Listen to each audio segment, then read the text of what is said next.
Mate, everybody, welcome. Say hello to Duncan. We're having a look at the Rieslings. The question I put to Duncan was, there seems to be a kind of linearity in the Rieslings. There's definitely a stamp that's come from the winemaker or the terroir, and I wanted to see what you thought about that, and whether that's something that's evolved naturally, or whether you actually sought to make wine in a similar style, vintage on vintage. Well, you've got to figure that Central Otago geographically is born of schist, and so the predominant soil here is schist, and that gives you a sense of linearity in the wines. Okay.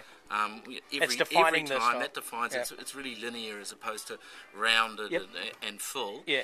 And because of where we are in the middle of the Southern Alps in New Zealand, you automatically get wines with high acidity. So you've got linearity and acidity.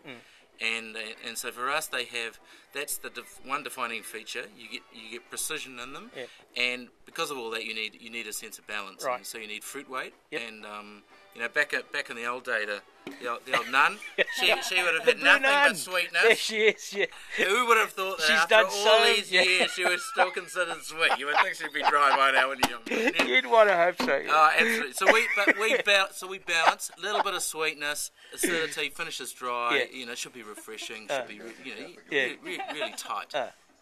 Well, I'm really jazzed with it. What do you think about cellaring of the two?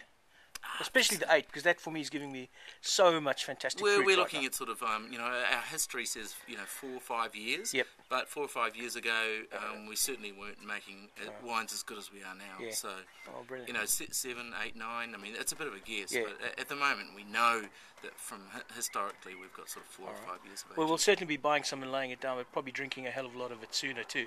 So that's all for now, and we're going to look at his Pinots and hopefully some single vineyard stuff in a little bit. Thanks, Duncan.